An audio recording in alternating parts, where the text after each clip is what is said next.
everyone, my name is Karen J. Rea from BSA2B and I'm going to present to you the basic estimation techniques.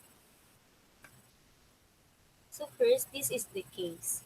The following matrix shows the mean net profit margin and mean corporate social responsibility of 74 publicly listed companies, taken as sample from a total of 250 PLCs. The NPM is the PLC average net profit margin from 2004 to 2010. The MCSR is the PLC average expenses devoted to socially responsible business activities. Data were taken from the income statement component of the PLC's financial statements posted online through their respective websites. The MNPM was calculated by adding the net profit margin of the PCs from 2004 to 2010 divided by 7. The MSR was expressed as ratio of expenses devoted to socially responsible business activities to the PLC's total expenses from 2004 to 2010. So this is the matrix. It is given the stock symbol MNPM in percentage and MCSR in percentage. So MNPM represents in X and MCSR represents in Y. So to compute the XY, multiply MNPM to MCSR. So 14.92 multiplied by 25.13 is equal to 374.94. And then the same process to the succeeding data. And then to compute for the X squared, you just squared the MNPM. So 14.92 squared is equal to 222.61. And then same process to the succeeding data, and then to compute for y squared, we just squared the MCSR. So 25.13 squared is equal to 631.52, and then same process on the succeeding data. So the summation for X or the MNPM is equal to 1240.01, and then the summation for Y or the MCSR is 1073.46, and then for the summation for XY is equal to 19,793.06. For the summation for X squared is 39,718.71, and for the summation for Y squared is equal to 21,555.09. To the null hypothesis, no significant correlation exists between profitability of the publicly listed companies, as indicated by mean net profit margin, and socially responsible business practices of PLCs, as indicated by mean corporate social responsibility.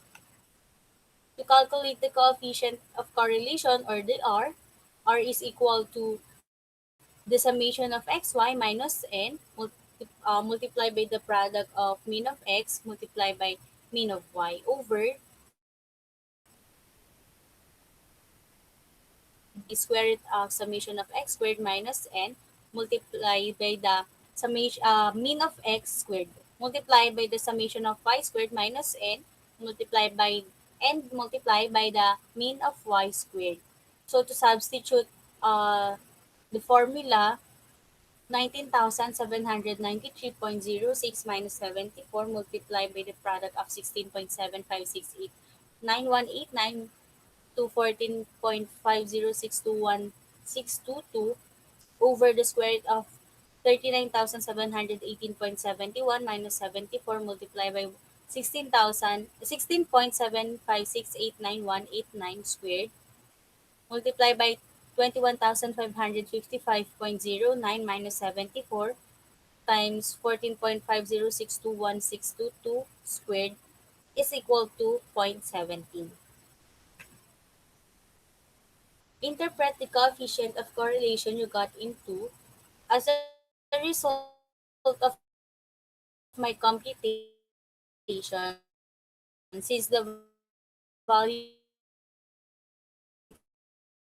0.39 and 0.39, the social practices have a very low correlation.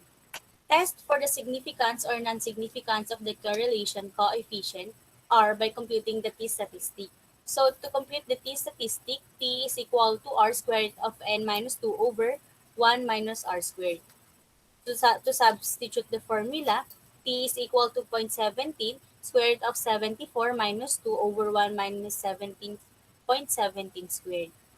So t is equal to 1.46. Compare the computed t-statistic with the tabular value of t at 1.9935 with n minus 2 degrees of freedom and alpha level of at 0.05. Based on the calculation, the t-statistics that I've got is 1.46.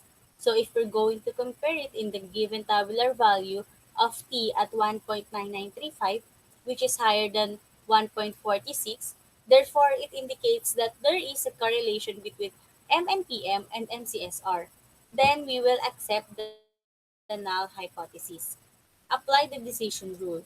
Reject the null hypothesis, which indicate that there is no significant correlation exists between the profitability of the publicly listed companies as indicated by mean net profit margin and socially responsible business practices of PLCs as indicated by mean corporate social responsibility.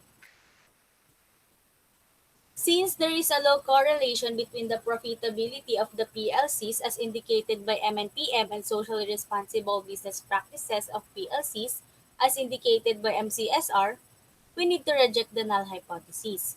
Although we've got a low value amount as it is in the positive term, there's a possibility that the MNPM and MCSR are connected.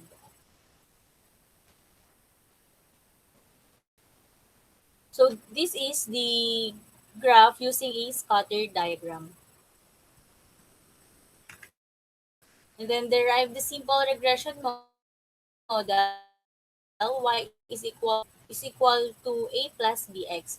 To compute for b, the formula is n summation of xy minus summation of x and summation of x squared minus the summation of x is squared.